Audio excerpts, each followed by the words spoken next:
Welcome to the Dash Podcast. I'm excited to present to you today Dr. Heidi Ogilvie out of the DMV area, Baltimore, Maryland, and DC. She is a district level professional growth and development officer in the area and provides that training to everybody from support staff in the cafeteria up to the superintendent of the district. And from what I understand from talking to Dr. Lorenzo Hughes, you have a pretty large district. How do you balance your time with so many schools and so many people looking to be developed professionally, Dr. Ogilvie?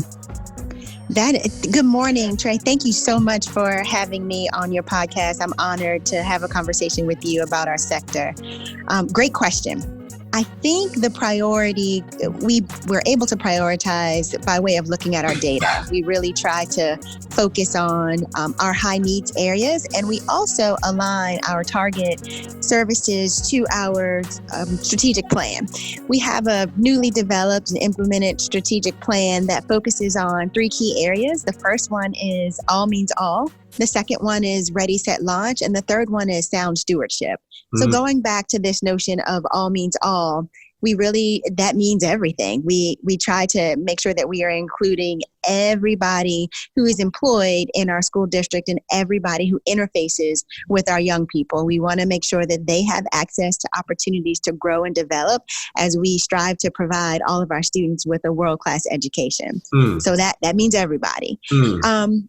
The second pillar is Ready, Set, Launch, which deals with our curriculum. So that is everything from teaching and learning to evaluation to the ways in which we are supporting our young people in and outside of our classrooms by way of academia, just getting them ready for college and or careers. Yeah. And then lastly, sound stewardship. How are we equitably distributing our resources and our talent to better meet the needs of our young people? Yeah. So all of that helps to really devise my blueprint and the work that the department that I work within is able to do, and to do in a very intentional and deliberate way. So it's all steeped in data, but also it is targeted and aligned to our district-wide strategic plan. Gotcha.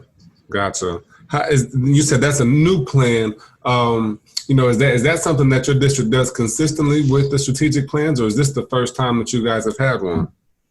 Yeah, so we use a strategic plan every single year. This is something historically that we've done to make sure that our vision, our mission, our outreach, and the services that we provide to our students and families are all aligned to our goals. So embedded in our strategic plan are also a series of goals and benchmarks that we really work hard to achieve, and we look at a multitude of data and benchmarks to help us ensure that we are moving in the right direction. And if not, why not? And how can we change our trajectory to ensure that we are making adequate progress in yearly gains? Wow. So what exactly is your role with the professional development? I love those 3 focuses of sound stewardship, all means all, and Ready, Set, Launch. Unfortunately, every educator does not believe that all students can learn. So, getting to the place where your whole district is focused on making sure that everybody is involved, from students to teachers,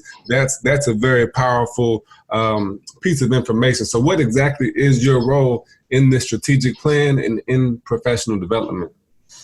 So that's another great question. I think my role is consistent, and that is to help design and implement high quality professional learning opportunities for our staff members. And by staff members, I mean everybody, and everybody who interfaces with children in our school district. And that's almost everybody to the extent possible. So I look at data and trends, and I notice that, we need to be preventative. I think in many ways in education, we have traditionally operated from the stance of reacting. So obviously we do have to react because the world is changing, and sometimes we have case studies that we've never encountered before. And then so in many ways, the world remains the same. So how can we be both proactive and reactive and respond to our data? And by data, I just mean the needs of all of our folks, everybody on our team. Yeah. And then we extrapolate that down and look at the low-lying fruit. So what are some of our easy targets? Like, where can we fix things quickly or provide opportunities to learn and grow and pivot? And what are some of the more long-term, more aggressive, nuanced tasks that we'll have to do? And we need a phased plan that includes 3 to 5 years worth of targeted and strategic growth and development opportunities for all of our people. Yeah.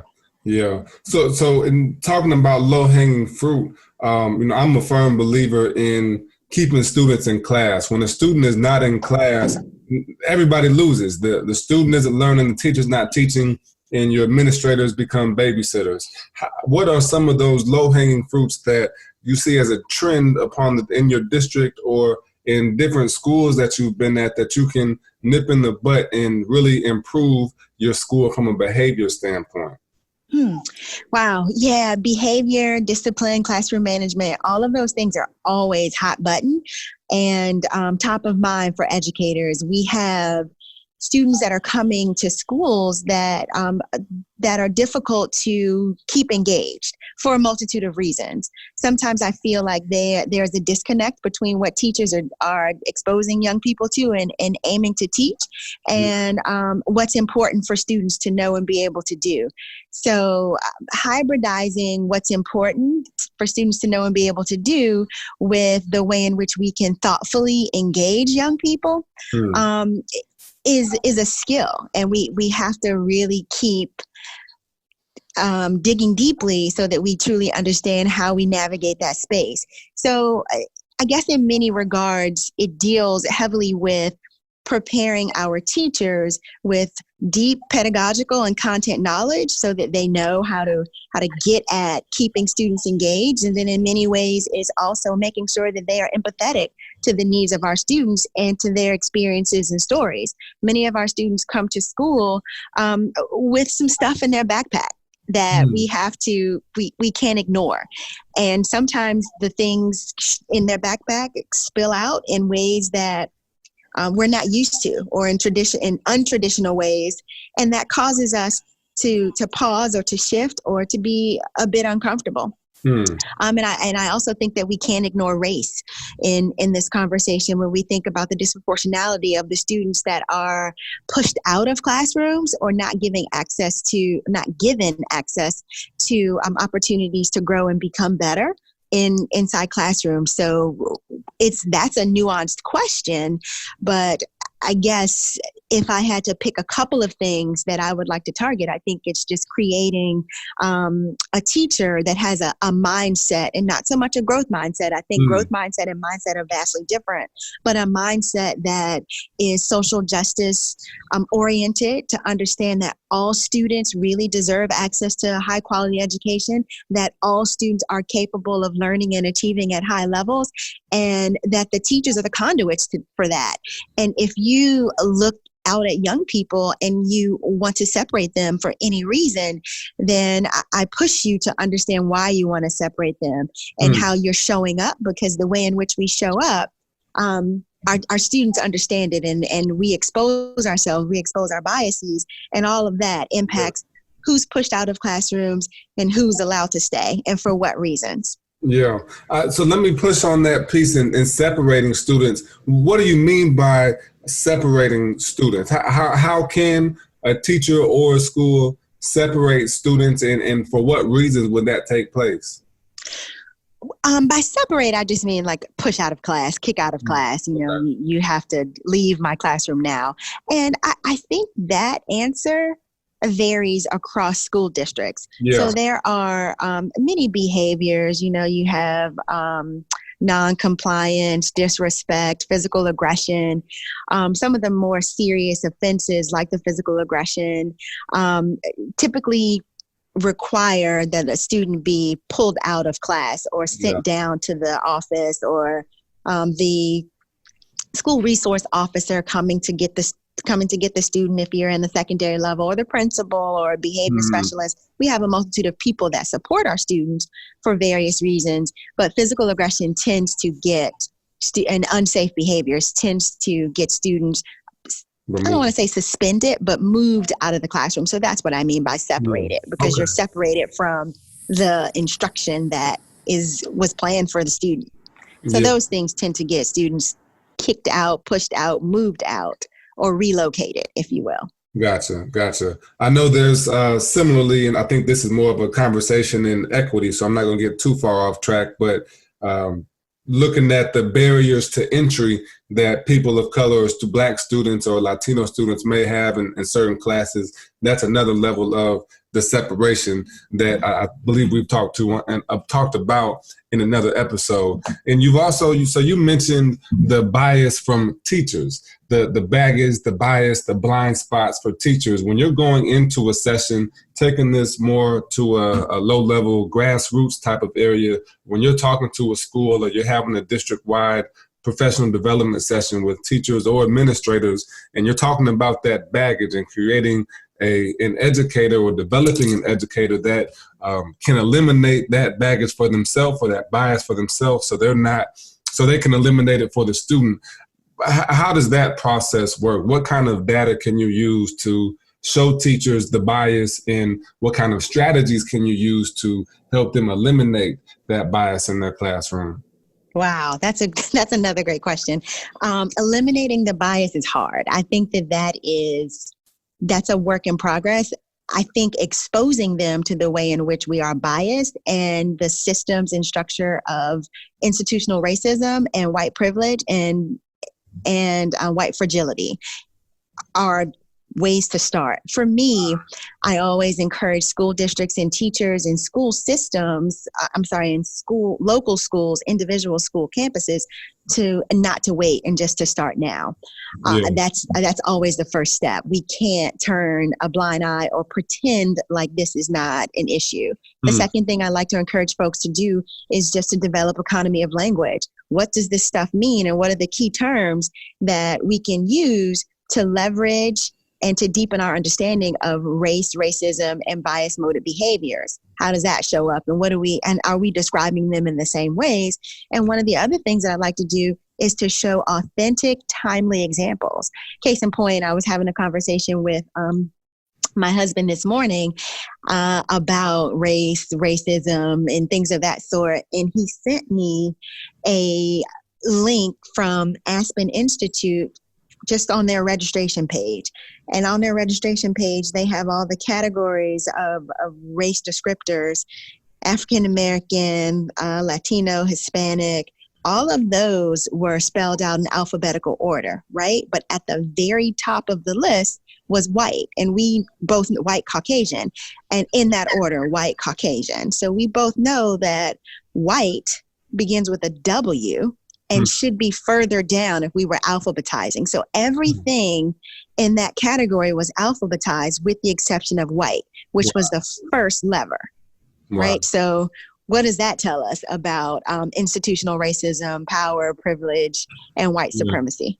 Yeah, that's interesting. I think in a lot of ways, when I think generally you think about professional development, you do think mostly about the pedagogy that's involved, but teaching, it goes far beyond the technique of what you learn in the classroom. So I think highlighting the pieces that are not pedagogy or other kinds of pedagogy that isn't just learning and strategic objectives or learning objectives and stuff like that is pretty important. What's your favorite part of the work that you're doing in professional development for your district? So my favorite part is probably it's much easier to research leadership than it is to actually do leadership. So I like the idea of researching, but I also like the idea of putting theory into practice. So I'm fortunate enough to work with a team of really good and talented people. So I'm able to really institute some of the things that I'm learning along the way, but I'm also able to coach some of the principals at a side-by-side level and to help them develop and grow their team. So I think it's that. At its root, I think I'm a coach and a teacher. Yeah. Just so any opportunity I have to teach, to help, to assist, and to develop really makes my heart smile. So I think that's important. I think you have to have a love for the work that you're doing, or a passion and a purpose for it. From your perspective as a district level coordinator or leader for professional development, where is the starting place? Do you start from the bottom up, or do you start from the top down? And I don't mean that to minimize anybody's role. I mean from a hierarchical standpoint. Do you start with the teachers and the support staff in the cafeteria, or do you start from the superintendent and the principal of the districts? I think it's and both, right? So we can't just start with the top level. We have to start with both. Depending on the initiative, I think that the superintendent has a responsibility of charting the course and being very verbal and verbose about that. So these are our initiatives. This is the way in which we're going to provide you with the support and development needed to implement these initiatives. And this is our reason why. These are the intended outcomes. And these are the ways in which it will impact our student growth, development, enhancement, and the way in which we're able to get along in a global society. And we have to also send that same message to the folks at the bottom. We have to do both. We can't, unfortunately, we're not in a space where we have the luxury to say, okay, you get first dibs. We have to do it simultaneously. Yeah, that makes sense.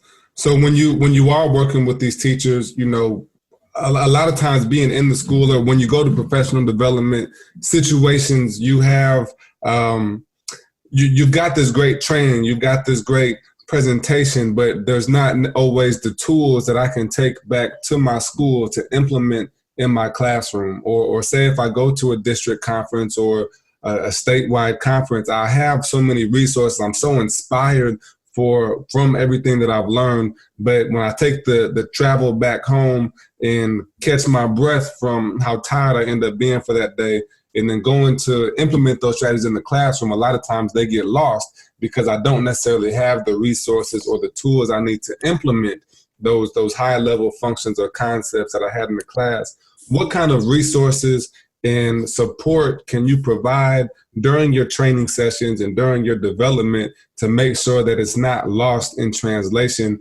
and to have that smooth transition from taking it from abstract to concrete, using that in the classroom? Yeah, that's important. So the spray and pray, I don't necessarily recommend. The one-shot deals, you come in, I'm going to spray you with all this information, and I'm going to pray that you go off and do something with it. I think that we have to honor each other, honor our children, and honor our family and societies enough to understand that when we do these one-shot sessions, it's not enough. And if we do them, then we have to make sure that we embed opportunities for folks to self-check, self-reflect, or work in clusters, or what we call professional learning groups, or communities, PLCs, learning groups, or just small tribe groups, so that they can check in with each other. The second thing is, I think that we have to understand what's important and how we dispatch resources, and be really, really transparent about it. And some PD sessions don't require a bunch, but I think that we have to also understand that there's professional development, there's professional training, there's professional learning. And when I can train you to use your Promethean board or your Elmo or the visualizer or whatever you want to call it. But in terms of development, I have to help you learn the ways in which we better design our lessons to be more engaging. I think that is ongoing and continuous work that we have to keep talking about. And I also think that we have to make this minds-on and hands-on as it relates to developing our teachers and other people who interface with our students. So how can we turn this sit and get, where you come in and you sit down and you listen to the talking head at the front of the room, to a more involved, interactive session? So workshop methodologies, using a series of protocols so that we are constantly thinking, reflecting on our practice. That helps when we can't provide a series of professional growth growth and learning opportunities where it's just a one-shot deal. But I really push folks to think beyond the one shots, because they typically don't render us the best results. Yeah, that's true. And also, I love your phrases: the spray and pray, the sit and get. Those are good terms that I might have to borrow from you. So thank you for sharing. You are welcome. Sharing is caring. Yes, indeed. Yes, indeed. So when professional development, I believe, is also personal development. If you want to, you have to be a better you to be better at anything else. So, and what I hear you saying, and from this relaunch of this podcast, there's a lot of focus on the person. My background personally is in psychology. That's what my degree was in. And so I definitely believe in person first communication and person first language. And what I'm hearing from you is that you're trying to activate the person, you do have, like you said, I can teach the Promethean board, I can teach you the lesson plans, but you have to think critically and consistently about who you are as an educator, rather. Just like if it's not, going on a diet doesn't really help you lose weight consistently. It's a lifestyle change that you have to have. And I see maybe an education lifestyle change. Does that hit anything with you? Oh, absolutely. It's all about the individual because the individual shows up in the classrooms every single day. And yes, you do have to change your lifestyle. You do have to be committed to reflecting on your practice, to learning and growing, to getting feedback from your colleagues, from your administrators. So yeah, it's definitely personal. And I think you have to have an innate ability to compete with yourself, to make sure that you are providing students with the best and that you are bringing the best every single day. So, oh gosh, yes. Professional growth and development is way personal. I think it's who you are first that will really impact what you take away from learning opportunities. Yeah. Yeah. So, and I'm sure you've experienced this in your role as a district. I've spoken to some principals before that I've talked to about coming in and doing a series of professional development series, but they said their teachers don't have the felt need. They don't understand that why they need classroom management training or professional development training. How do you help bring awareness to this idea of putting the person first, and that everybody needs the professional development, whether it's reflection, resources, strategies, or pedagogy? Wow. I think that's multi-layered as well. Most teachers don't feel like there is a need because I think that in many ways they haven't been given the honest and tough feedback that they really need to grow. It's easier to tell people that, oh, you're doing a great job. This was such a great lesson, or well, how do you think you did? So there is a science behind giving feedback. And for the most part, we're very comfortable with doing the warm and fuzzy stuff. But when it comes to the cool and prickly feedback, we tend to shy away. Yeah. And when we neglect to give the cool and prickly feedback, then we don't see a need for growth. We don't see a need for getting better. If I constantly tell you you're doing a great job, then you're thinking, all right, I'm almost perfect, so let me just keep doing what I'm doing. And you don't push to get better and to try new things because you feel like what you're doing is working. And it's almost that if it ain't broke, don't fix it, sort of a mantra that becomes the roadmap for your life. So I push my fellow administrators to try to give very nuanced and honest feedback that is timely, specific, bite-sized, and steeped in data so that they can come back in and check. So if I'm going to give you feedback around the ways in which you are checking for understanding, then these are some strategies I want you to try out, but I'm going to circle back in a couple of weeks. And I think that ongoing, nuanced, real-time professional growth, side-by-side instruction from the principal is probably the most impactful.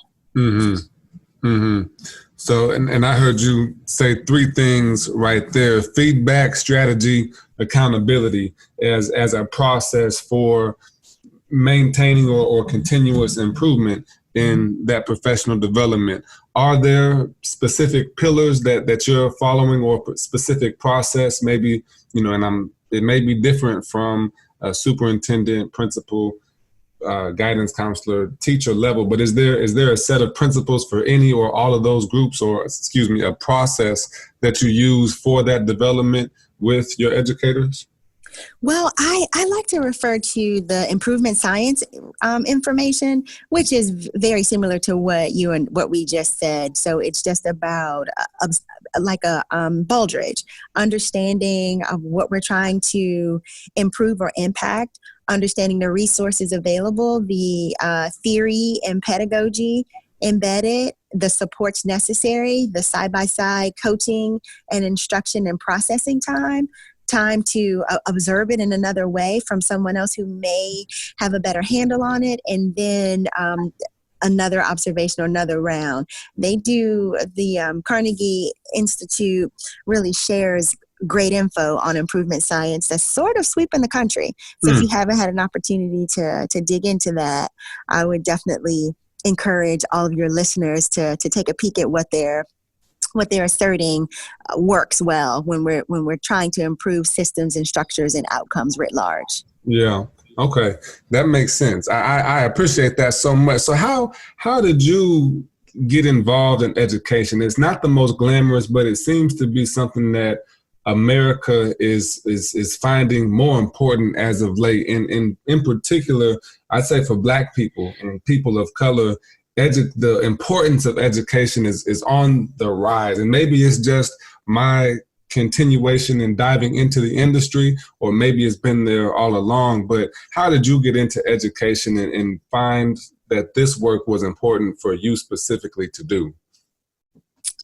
I think I fell upon education. So I had an opportunity to student teach by way of a non-traditional avenue. I want to say it was under Bill Clinton's administration, America's Promise.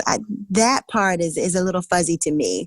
So I had a work study opportunity at Virginia State University in Petersburg, Virginia, that allowed me to, I don't want to minimize student teaching, but for lack of a better term, I'll say student teach. I did all of the things that a traditional student teacher would do. I submitted lesson plans. I worked side by side with a lead teacher of record in a elementary school. She gave me feedback. She gave me opportunities to lead lessons. So I want to say I did almost everything that a traditional student teacher who'd gone through an education program in undergraduate school would do. I did it for an entire year, so the fall semester and the spring semester. And I think that's where I got bit. I got bit by the bug. I loved the feedback that I got from the young people, just loving on me. I think so. I think it was just personal. They hugged me when I walked into the classroom. They hated to see me leave. They were excited when I came. They responded to some of the things that I did. And again, I didn't really have the theory from taking a series of methodology classes at the undergraduate level. So all of my stuff was just instinct. And I got bit by the bug, graduated from undergraduate school, and landed my first job teaching in the District of Columbia Public Schools at Davis Elementary School, 4th grade in 1998, and I never looked back. So my first class of 4th graders, I think, really shaped me into the educator that I am, with the sense of urgency that I have to create more equitable opportunities for students of color and students that have been traditionally disenfranchised. So I think all students are really important, but I also think that it's important for us to try as best as possible to provide equitable opportunities for students that are just in the opportunity gap. So for the educators that are listening, and thank you so much for sharing that, for the educators that are listening and have the heart of a teacher and really want to stay in education and help bridge this gap that we have in grades, achievement, in test scores, and all these things, where can someone start that maybe has not started district-wide with equity training and professional development training? Where do I start as a principal to help start to bridge this gap in education?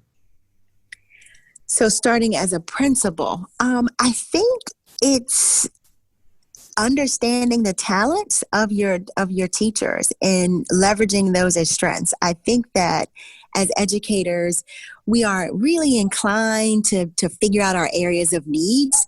And I would push you to do just the opposite. So what are the strengths that our teachers have in our buildings, and how can we leverage those strengths so that they can continue to be successful? And then also, how can we create, if empathy isn't one of their strengths, or that's not something that you're seeing manifest itself within your teachers, how can we also begin to embed the structures and practices of empathetic practitioners, and also mitigate bias and some of the other things that perpetuate inequitable practices in our schools? Okay. So focus on your strength and begin to develop empathy. I think that's a great place to start, and that's perfect. Is there anything else that you want to share with educators that may be listening, again, on all levels, as you work with as a professional development enthusiast? What else do you have to share with someone that's listening right now? I think iron sharpens iron. So find a mentor, and both a mentor and an advocate. And I think those are two very different people. So a mentor is somebody who will to help coach and develop you along, give you some feedback, point you in the right direction. And an advocate is somebody who will vouch for you in many ways. So if there is a professional development opportunity that you want to take advantage of that's relegated for a certain section of your building or a certain level of educator, then you have that advocate to say, hey, no, I think this person will do a great job doing this particular work. Can you give them a seat at the table? So you need that. And you also need a tribe of people that help you and push you and make you better. I think the idea is for this notion of continuous improvement to permeate throughout your body as an educator. This is hard work, and it's hard work because it's never perfect. And so we have to continue to work at it. So that would be one of the pieces of advice that I would give a group of educators. And I would also say, start to develop your reading list. Read a plethora of resources and literature about teaching and learning and the science behind teaching and learning and engagement. And also stay on top of any trends. What's trending in education, what's working, what's not working, what do we need to get rid of, what do we need to bring to scale and spread, and also understand policies and how policies impact the way in which decisions are made.